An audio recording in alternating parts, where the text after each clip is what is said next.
Let's talk ଆପଣଙ୍କ ପାଇଁ ଆଣିଛି ଜଗନ୍ନାଥ ମନ୍ଦିର ଉପରେ 18 ଥରରୁ ଅଧିକ ଆକ୍ରମଣ।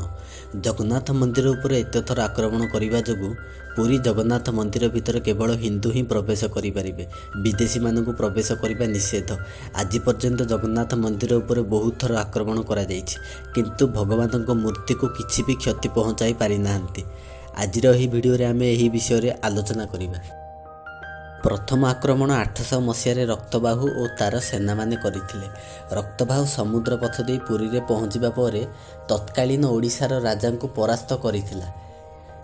ଏହି ସମୟ ମଧ୍ୟରେ ରାଜା ତାଙ୍କ ସହଯୋଗୀମାନଙ୍କ ସହିତ ପୁରୀରୁ ପଳାୟନ କରିଥିଲେ ଏବଂ ମୂର୍ତ୍ତିଗୁଡ଼ିକୁ ତାଙ୍କ ପଶ୍ଚିମ ସୀମାକୁ ନେଇ ଓଡ଼ିଶାର ସୁବର୍ଣ୍ଣପୁର, ଯାହାକୁ ବର୍ତ୍ତମାନ ସୋନପୁର କୁହାଯାଏ, ଏହି ସ୍ଥାନରେ ଗୋପାଳୀ ଗ୍ରାମକୁ ନେଇଥିଲେ, ଯେଉଁଠାରେ 3ଟି ମୂର୍ତ୍ତିକୁ ପୋତି ଦିଆଯାଇଥିଲା।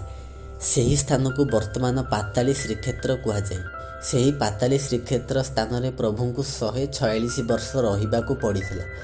146 ବର୍ଷ ପରେ ଯଯାତି ଦ୍ୱାରା ନବକଳେବର ପ୍ରଦର୍ଶନ କରି ପ୍ରଭୁଙ୍କୁ ପୁଣି ଥରେ ପୁରୀ ଅଣାଯାଇଥିଲା। ଦ୍ୱିତୀୟ ଆକ୍ରମଣ 1340 ମସିହାରେ ବଙ୍ଗାଳର ସୁଲତାନ ଇଲିୟାସ ଶାହା କରିଥିଲେ। ସେତେବେଳେ ଉତ୍କଳର ରାଜା ନରସିଂହ ଦେବ ତୃତୀୟ ସୁଲତାନ ଇଲିୟାସ ଶାହାଙ୍କ ସହ ଯୁଦ୍ଧ କରିଥିଲେ। ସେତେବେଳେ ଇଲିୟାସ ଶାହାଙ୍କ ସୈନ୍ୟମାନେ ବହୁତ ନିର୍ଦ୍ଦୋଷ ଲୋକଙ୍କୁ ହତ୍ୟା କରିଥିଲେ, କିନ୍ତୁ ରାଜା ନରସିଂହ ଦେବ ଜଗନ୍ନାଥ ମୂର୍ତ୍ତିକୁ ବଞ୍ଚାଇବାରେ ସଫଳ ହୋଇଥିଲେ, କାହିଁକିନା ଜଗନ୍ନାଥ ମୂର୍ତ୍ତିକୁ ଲୁଚେଇ ଦିଆଯାଇଥିଲା। ତୃତୀୟ ଆକ୍ରମଣ ହେଉଛି 1360 ମସିହାର। ଦିଲ୍ଲୀର ସୁଲତାନ ଫିରୋଜ ଶାହା ତୁଗଲକ ଜଗନ୍ନାଥ ମନ୍ଦିର ଉପରେ ଆକ୍ରମଣ କରିଥିଲେ। ସେତେବେଳେ ପୁରୀର ରାଜା ଥିଲେ ଗଙ୍ଗା ରାଜବଂଶ ରାଜା ଭାନୁଦେବ। ଚତୁର୍ଥ ଆକ୍ରମଣ ହେଉଛି 1509 ମସିହାରେ ବଙ୍ଗଳାର ସୁଲତାନ ଆଲ୍ଲାଉଦ୍ଦିନ ହୁସେନ ଶାହାଙ୍କ କମାଣ୍ଡର ଇସମାଇଲ ଗାଜୀ କରିଥିଲେ। ସେତେବେଳେ ଓଡ଼ିଶାର ରାଜା ଥିଲେ ଓଡ଼ିଶାର ସୂର୍ଯ୍ୟବଂଶୀ ପ୍ରତାପ ରୁଦ୍ରଦେବ। ଏହି ସମୟରେ ପୁରୀରୁ ପୂଜାରୀମାନେ ଜଗନ୍ନାଥ ମୂର୍ତ୍ତିଙ୍କୁ ଚିଲିକାରେ ଲୁଚେଇ ଦେଇଥିଲେ, କିନ୍ତୁ ସେହି ଯୁଦ୍ଧରେ ଓଡ଼ିଶାର ରାଜା ପ୍ରତାପ ରୁଦ୍ରଦେବ ବଙ୍ଗଳାର ରାଜା ଆଲ୍ଲାଉଦ୍ଦିନ ହୁସେନ ଶାହାଙ୍କୁ ହରାଇ ଦେଇଥିଲେ। ପଞ୍ଚମ ଆକ୍ରମଣ 1568 ମସିହାରେ କଳାପାହାଡ଼ କରିଥିଲା। ଏହାକୁ ସବୁଠାରୁ ବଡ଼ ଆକ୍ରମଣ କୁହାଯାଏ। କଳାପାହାଡ଼ ଅଫଗାନର ଥିଲା, କିନ୍ତୁ ଏହି ଯୁଦ୍ଧ ପୂର୍ବରୁ ମୂର୍ତ୍ତିମାନଙ୍କୁ ଚିଲିକାରେ ଥିବା ଏକ ଦ୍ୱୀପରେ ଲୁଚେଇ ଦିଆଯାଇଥିଲା, କିନ୍ତୁ କଳାପାହାଡ଼ର ସୈନ୍ୟମାନେ ଜଗନ୍ନାଥ ମନ୍ଦିରରେ ଥିବା ଅନ୍ୟ କିଛି ମୂର୍ତ୍ତିମାନଙ୍କୁ ଭାଙ୍ଗି ନଷ୍ଟ କରିଦେଇଥିଲେ। ଏହି ଆକ୍ରମଣରେ ଜଗନ୍ନାଥ ମନ୍ଦିରର ବାସ୍ତୁକଳାକୁ ବହୁତ କ୍ଷତି ହୋଇଥିଲା। କଳାପାହାଡ଼ ବିଷୟରେ ବହୁତ ଲମ୍ବା କାହାଣୀ ଅଛି। ଯଦି ଆପଣଙ୍କୁ କଳାପାହାଡ଼ ଉପରେ ଫୁଲ୍ ଷ୍ଟୋରି ଜାଣିବାକୁ ଚାହୁଁଛନ୍ତି, ତେବେ କମେଣ୍ଟ କରି ନିଶ୍ଚୟ ଜଣାନ୍ତୁ। ଷଷ୍ଠ ଆକ୍ରମଣ 1592 ମସିହାରେ ସୁଲେମାନ ଏବଂ ଓସା କରିଥିଲେ। କୁତୁଲ ଖାନଙ୍କ ପୁଅ ସୁଲେମାନ ଓ ବଙ୍ଗଳାର ସୁଲତାନର ଅନ୍ୟ ଜଣେ ଜେନେରାଲ ଇସା ଖାନଙ୍କ ପୁଅ ଓସା ମିଳିତ ଭାବରେ ପୁରୀର ମନ୍ଦିର ଉପରେ ଆକ୍ରମଣ କରିଥିଲେ। ସେମାନେ ମନ୍ଦିରର ସମ୍ପତ୍ତିକୁ ଲୁଟି ନେଲେ, ମନ୍ଦିର ପ୍ରତି ମୂର୍ତ୍ତିକୁ ଅପମାନିତ କଲେ ଏବଂ ନିର୍ଦ୍ଦୋଷ ନାଗରିକମାନଙ୍କୁ ହତ୍ୟା କରିଥିଲେ। ସପ୍ତମ ଆକ୍ରମଣ 1601 ମସିହାରେ ମିର୍ଜା ଖୁରାମ କରିଥିଲେ। ମିର୍ଜା ଖୁରାମ ବଙ୍ଗଳାର ନବାବଙ୍କ କମାଣ୍ଡର ଥିଲେ। ସେ ପୁରୀ ଉପରେ ଆକ୍ରମଣ କରିବା ପୂର୍ବରୁ ସେବାୟତମାନେ ଭାର୍ଗବୀ ନଦୀ ଦେଇ ମୂର୍ତ୍ତିଗୁଡ଼ିକୁ ପୁରୀ ନିକଟସ୍ଥ କପିଳେଶ୍ୱରପୁର ଗ୍ରାମକୁ ସ୍ଥାନାନ୍ତରିତ କଲେ। ଅଷ୍ଟମ ଆକ୍ରମଣ ହେଉଛି 1608 ମସିହାରେ ହାସିମ ଖାନ କରିଥିଲେ। ଏହି ସମୟରେ ଖୋର୍ଦ୍ଧାର ରାଜା ପୁରୁଷୋତ୍ତମ ଦେବ ହାସିମ ଖାନ ପୁରୀରେ ପହଞ୍ଚିବା ପୂର୍ବରୁ ମୂର୍ତ୍ତିଗୁଡ଼ିକୁ ଗୋପାଳ ମନ୍ଦିରକୁ ନେଇ ଯାଇଥିଲେ। ନବମ ଆକ୍ରମଣ ହେଉଛି 1610 ମସିହାରେ କେଶଡ଼ାମାରୁ କରିଥିଲେ। କେଶଡ଼ାମାରୁ ଜଣେ ହିନ୍ଦୁ ରାଜପୁତ ଥିଲେ, ଯିଏକି ହାସିମ ଖାନଙ୍କ ଅଧୀନରେ କାର୍ଯ୍ୟ କରୁଥିଲେ। ସେ ତାଙ୍କ ସୈନିକମାନଙ୍କ ସହିତ ସାମରିକ ପୋଷାକ ନ ପିନ୍ଧି ନିଜକୁ ଏକ ତୀର୍ଥଯାତ୍ରୀ ରୂପେ ଛଦ୍ମବେଶରେ ରଥଯାତ୍ରା ସମୟରେ ପୁରୀରେ ପହଞ୍ଚିଥିଲେ। ବହୁତ ରତ୍ନ ଅଳଙ୍କାର ମଧ୍ୟ ଲୁଟି ନେଇଥିଲେ। ଦଶମ ଆକ୍ରମଣ 1611 ମସିହାରେ କଲ୍ୟାଣମଲ କରିଥିଲେ। କଲ୍ୟାଣମଲ ଆକବରଙ୍କ ମୋଗଲ କୋର୍ଟରେ ଥିବା ନାଭାରତ୍ନାସ ମଧ୍ୟରୁ ରାଜା ଟୋଦାରମଲଙ୍କ ପୁଅ। ଆକ୍ରମଣ ପୂର୍ବରୁ ସେବାୟତମାନେ ମୂର୍ତ୍ତିମାନଙ୍କୁ ଚିଲିକା ହ୍ରଦର ମହିଷାନାସିନୀକୁ ସ୍ଥାନାନ୍ତର କରିଥିଲେ, ଯାହାକୁ ବର୍ତ୍ତମାନ ବ୍ରହ୍ମପୁରା ବା ଚକ୍ରନାଶୀ କୁହାଯାଏ। ଏକାଦଶତମ ଆକ୍ରମଣ 1612 ମସିହାରେ କଲ୍ୟାଣମାଲ କରିଥିଲେ। କଲ୍ୟାଣମାଲ ପୁରୀର ମନ୍ଦିର ଉପରେ 2 ଥର ଆକ୍ରମଣ କରିବାକୁ ଚେଷ୍ଟା କରିଥିଲେ। ସେ ମନ୍ତ୍ରୀ ଏବଂ 16 କୁଶାଳୀ ଜେନେରାଲଙ୍କୁ ବିଶ୍ୱାସଘାତକତା କରି ହତ୍ୟା କରିଥିଲେ ଓ ଧନ ଲୁଟି ନେଇଥିଲେ। ଯେତେବେଳେ ସେ ଦ୍ୱିତୀୟ ଥର ଆକ୍ରମଣ କରିଥିଲେ ସେତେବେଳେ ରାଜା ପୁରୀରେ ଉପସ୍ଥିତ ନଥିଲେ। ମନ୍ଦିରର ସେବାୟତମାନେ ମୂର୍ତ୍ତିମାନଙ୍କୁ ମହିଷାନାସୀରୁ ଲୋଟଣୀ ବରଗଛକୁ ନେଇ ଏକ ଡଙ୍ଗାରେ ନେଇଗଲେ ଏବଂ ପରେ ମୂର୍ତ୍ତିମାନଙ୍କୁ ଦଧିମାମନ ମନ୍ଦିରରେ ରଖାଗଲା।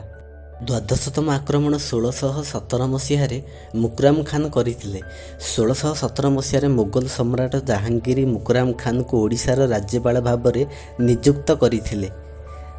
ଆରମ୍ଭରୁ ମୁକରାମ ଖାନ୍ ଆତଙ୍କବାଦର ଏକ ରାଜତ୍ୱ ସୃଷ୍ଟି କରିଥିଲେ ଏବଂ ମୂର୍ତ୍ତି ପୂଜା ପ୍ରତି ଘୃଣା ପ୍ରଦର୍ଶନ କରୁଥିଲେ। ଆତଙ୍କିତ ଅବସ୍ଥାରେ ମନ୍ଦିରର ପୁରୋହିତମାନେ ମୂର୍ତ୍ତିଗୁଡ଼ିକୁ ପୁରୀ ନିକଟସ୍ଥ ଗୋବପଦରକୁ ନେଇଯାଇଥିଲେ, ଯେଉଁଠାରେ ସେମାନଙ୍କୁ ବାଙ୍କନିଧି ମନ୍ଦିରରେ ରଖାଯାଇଥିଲା। ମୁକରାମ ଖାନ୍ ସୃଷ୍ଟି କରିଥିବା ଆତଙ୍କର ରାଜତ୍ୱ ହେତୁ ତତ୍କାଳୀନ ରାଜା ପୁରୁଷୋତ୍ତମ ଦେବ ବିଦ୍ରୋହ କଲେ। ମୁକରାମ ଖାନ୍ ଖୋର୍ଦ୍ଧା ଉପରେ ଆକ୍ରମଣ କଲେ ଏବଂ ଖୋର୍ଦ୍ଧା ରାଜା ଏହା ଘଟିବାକୁ ରୋକିପାରିଲେ ନାହିଁ, ତେଣୁ ସେ ରାଜମୁଣ୍ଡ୍ରି ପଳାଇଥିଲେ। ଖୋର୍ଦ୍ଧା ରାଜ୍ୟ ଅଳ୍ପ ସମୟ ପାଇଁ ମୋଗଲମାନଙ୍କ ସହିତ ସଂଲଗ୍ନ ହେଲା। ମୁକରାମ ଖାନ୍ ମୂର୍ତ୍ତିମାନଙ୍କୁ ଖୋଜିବାରେ ବିଫଳ ହେଲା ଏବଂ ଧନ ଓ ସୁନା ସହିତ ପଳାୟନ କଲା, କିନ୍ତୁ ବାଟରେ ପାଣିରେ ବୁଡ଼ିଗଲେ। ରାଜା ପୁରୁଷୋତ୍ତମ ଦେବ ପୁନର୍ବାର ଫେରି ଖୋର୍ଦ୍ଧା ରାଜା ଭାବରେ ନିଜକୁ ଉତ୍ସାହିତ କଲେ। 1620 ମସିହାରେ ମୂର୍ତ୍ତିମାନଙ୍କୁ ପୁରୀକୁ ଫେରାଇ ଆଣିଲେ। ତ୍ରୟୋଦଶତମ ଆକ୍ରମଣ 1621 ମସିହାରେ ମିର୍ଜା ଅହମ୍ମଦ ବେଗ କରିଥିଲେ। ମିର୍ଜା ଅହମ୍ମଦ ବେଗ ମୋଗଲ ସମ୍ରାଟ ନୁରଜାହାନଙ୍କ ଭଣଜା ଥିଲେ। 1621 ମସିହାରେ ଅହମ୍ମଦ ବେଗ ଓଡ଼ିଶାର ରାଜ୍ୟପାଳ ହୋଇଥିଲେ। ମୋଗଲମାନଙ୍କ ଏହି ଆକ୍ରମଣ ଯୋଗୁଁ ମନ୍ଦିରର ପୁରୋହିତମାନେ ମୂର୍ତ୍ତିମାନଙ୍କୁ ଚିଲିକା ହ୍ରଦ ଦେଇ ସାଲିଆ ନଦୀ ମୁହାଣରେ ଆନ୍ଧ୍ରଗଡ଼ାକୁ ନେବାକୁ ପଡ଼ିଲା। ଏହାପରେ 1624 ମସିହାରେ ମୂର୍ତ୍ତିମାନଙ୍କୁ ପୁଣି ଥରେ ପୁରୀରୁ ଫେରାଇ ନିଆଗଲା। ଚତୁର୍ଦ୍ଦଶତମ ଆକ୍ରମଣ 1645 ମସିହାରେ ଅମୀର ମୁତାକାଦ ଖାନ୍ କରିଥିଲେ। ସେତେବେଳ ସମୟରେ ରାଜା ଥିଲେ ନରସିଂହ ଦେବ। ରାଜା ନରସିଂହ ଦେବଙ୍କୁ ତାଙ୍କ ପୁତୁରା ଗଙ୍ଗାଧର ସିଂହାସନ ଦଖଲ କରି ହତ୍ୟା କରିଥିଲେ। ଆକ୍ରମଣରେ ଅମୀର ମୁତାକାଦ ଖାନ୍ ମନ୍ଦିରକୁ ଲୁଣ୍ଠନ କରିଥିଲେ ଏବଂ ବାଲିସାହିରେ ଥିବା ପୁରୁଣା ପ୍ରାସାଦକୁ ମଧ୍ୟ ଲୁଣ୍ଠନ କରିଥିଲେ। ପଞ୍ଚଦଶତମ ଆକ୍ରମଣ 1647 ମସିହାରେ ଅମୀର ଫତେହ ଖାନ୍ କରିଥିଲେ। ଅମୀର ଫତେହ ଖାନ୍ ମନ୍ଦିର ଉପରେ ଆକ୍ରମଣ କରି ସୁନା, ରତ୍ନ, ପଥର, ମୋତି ଇତ୍ୟାଦି ସମ୍ପତ୍ତି ଲୁଟି ନେଇଥିଲେ। ଷୋଡ଼ଶତମ ଆକ୍ରମଣ 1692 ମସିହାରେ ଔରଙ୍ଗଜେବଙ୍କ ଆଦେଶରେ ହୋଇଥିଲା। ସମ୍ରାଟ ଔରଙ୍ଗଜେବ 1692 ମସିହାରେ ପୁରୀ ଜଗନ୍ନାଥ ମନ୍ଦିରକୁ ଧ୍ୱଂସ କରିବାକୁ ନିର୍ଦ୍ଦେଶ ଦେଇଥିଲେ। ସେତେବେଳେ ଖୋର୍ଦ୍ଧାର ରାଜା ଥିଲେ ଦିବ୍ୟସିଂହ ଦେବ। ଔରଙ୍ଗଜେବଙ୍କ ଆଦେଶ ପରେ ଓଡ଼ିଶାର ନବାବ ଏକ୍ରାମ ଖାନ୍ ଏବଂ ତାଙ୍କ ଭାଇ ମସରମ ଖାନ୍ ମନ୍ଦିର ଉପରେ ଆକ୍ରମଣ କରିଥିଲେ। ଆକ୍ରମଣକାରୀଙ୍କ ସାମ୍ନା କରିବା ପାଇଁ ରାଜା ଅସମର୍ଥ ଥିଲେ। ରାଜା ଏକ ଅଜ୍ଞାତ ସ୍ଥାନରେ ଲୁଚି ରହିଲେ। ଶ୍ରୀମନ୍ଦିର ପରିସରରେ ବିମଳା ମନ୍ଦିର ପଛପଟେ ମୂର୍ତ୍ତିମାନଙ୍କୁ ଲୁଚାଇ ଦିଆଗଲା। ନବାବ ମନ୍ଦିର ଉପରେ ଆକ୍ରମଣ କରିଥିଲା ଓ ପ୍ରଭୁ ଜଗନ୍ନାଥଙ୍କ ରତ୍ନସିଂହାସନ ଉପରେ ଚଢ଼ି ଯାଇଥିଲା। ଏହାପରେ ମୂର୍ତ୍ତିଗୁଡ଼ିକୁ ଭଗବତୀ ମନ୍ଦିରକୁ ସ୍ଥାନାନ୍ତରିତ କରାଗଲା। ଏହାପରେ ମୂର୍ତ୍ତିମାନଙ୍କୁ ଚିଲିକା ହ୍ରଦ ଦେଇ ବାଣପୁରକୁ ସ୍ଥାନାନ୍ତରିତ କରାଗଲା। ଏହାପରେ 1699 ମସିହାରେ ମୂର୍ତ୍ତିମାନଙ୍କୁ ପୁରୀକୁ ଫେରାଇ ଆଣିଲେ। ସପ୍ତଦଶତମ ଆକ୍ରମଣ 1731 ଓ 1733ରେ ମହମ୍ମଦ ତାକି ଖାନ୍ କରିଥିଲେ। ତାକି ଖାନ୍ ମନ୍ଦିର ଉପରେ ଦୁଇଥର ଆକ୍ରମଣ କରିଥିଲା। ସେ ମନ୍ଦିରକୁ ଭାଙ୍ଗିବା ମୂର୍ତ୍ତିଗୁଡ଼ିକୁ ଅପବିତ୍ର କରିବା ପାଇଁ ଆକ୍ରମଣ କରିଥିଲା। ପୁରୋହିତମାନେ ମୂର୍ତ୍ତିଗୁଡ଼ିକୁ ବାଣପୁର, ହରିଶ୍ୱର ପରେ ଖଲ୍ଲିକୋଟର ଚିଲିକା, ତାପରେ କୋଦଳାର ରୁମାଗଡ଼ ପରେ ଗଞ୍ଜାମର ଆଠଗଡ଼ ଏବଂ ଶେଷରେ କୋଦଳାର ମାଡ୍ରାକୁ ସ୍ଥାନାନ୍ତର କଲେ। ଆଠଗଡ଼ ଅଞ୍ଚଳରେ ଅବସ୍ଥିତ କୋଦଳା ଏକ ସୁରକ୍ଷିତ ସ୍ଥାନ ଥିଲା, କାରଣ ଏହା ହାଇଦ୍ରାବାଦର ନିଜାମଙ୍କ ଅଧୀନରେ ଥିଲା ଏବଂ ମୋଗଲମାନଙ୍କ ନୁହେଁ। ଆଠଗଡ଼ ଶାସକ ଜଗନ୍ନାଥ ହରିଚନ୍ଦନ ଜଗଦେବ ଖୋର୍ଦ୍ଧାର ଗଜପତିଙ୍କ ସହ ଦୃଢ଼ ସମ୍ପର୍କ ଥିଲା। ମୂର୍ତ୍ତିଗୁଡ଼ିକୁ 29 ଡିସେମ୍ବର 1733ରୁ 31 ଡିସେମ୍ବର 1736 ପର୍ଯ୍ୟନ୍ତ ମାଡ୍ରାଠାରେ ରଖାଯାଇଥିଲା। ଏପରିକି ବିଶ୍ୱାସ କରାଯାଏ ଯେ ଏହି ସମୟ ମଧ୍ୟରେ ରଥଯାତ୍ରା ମଧ୍ୟ ଆୟୋଜିତ ହୋଇଥିଲା, ତେଣୁ ମାଡ୍ରାକୁ ଜଗନ୍ନାଥଙ୍କ ଦ୍ୱିତୀୟ ଘର କୁହାଯାଏ। ପ୍ରଭୁ ପୁରୀକୁ ଯିବା ପରେ ଶତାବ୍ଦୀ ଧରି ମନ୍ଦିରଟି ଖାଲି ରହିଲା। ପ୍ରତ୍ୟେକ ଏକାଦଶୀ ଦିନ ପ୍ରଭୁଙ୍କ ପାଇଁ ଦ୍ୱିତୀୟ ଗୃହ ନିର୍ମାଣ କରିଥିବା ରାଜାଙ୍କ ସମ୍ମାନାର୍ଥେ ଏକ ମାଟି ଦୀପ ଜଳାଯାଏ ଏବଂ ଶ୍ଲୋକ ପାଠ କରାଯାଏ। ପ୍ରାୟ 1752 ମସିହା ଯେତେବେଳେ ମରାଠା ପ୍ରଭାବ ଅଧିକ ଥିଲା, ସେତେବେଳେ ରାଜା ବୀରକିଶୋର ଦେବ ଜଗନ୍ନାଥ ମନ୍ଦିରର ମରାଠା ଆକ୍ରମଣକୁ ଭୟ କରୁଥିଲେ। ତାଙ୍କର ଭୟକୁ ଦୂର କରିବା ପାଇଁ ମରାଠା ଦେୱାନ ବାହାଦୁର ଖାନ୍ ରାଜାଙ୍କୁ ଏକ ଚିଠି ଲେଖି କହିଲେ ଯେ ମରାଠା ଶାସନ ଅଧୀନରେ ମନ୍ଦିର ଉପରେ କୌଣସି ଆକ୍ରମଣ ହେବ ନାହିଁ। ପ୍ରଭୁଙ୍କ ଉପାସନା ଆଉ ଭୟ ବିନା ଜାରି ରଖ। ଅଷ୍ଟଦଶତମ ଆକ୍ରମଣ 1881 ମସିହାରେ ମହିମା ଧର୍ମର ଅନୁଗାମୀମାନେ କରିଥିଲେ। ମହିମା ଧର୍ମର ଅନୁଗାମୀମାନେ ମୂର୍ତ୍ତି ପୂଜାରେ ବିଶ୍ୱାସ କରନ୍ତି ନାହିଁ ଏବଂ ଜଗନ୍ନାଥଙ୍କ ପୂଜାପାଠରେ ଦୂରେଇ ଯାଆନ୍ତି।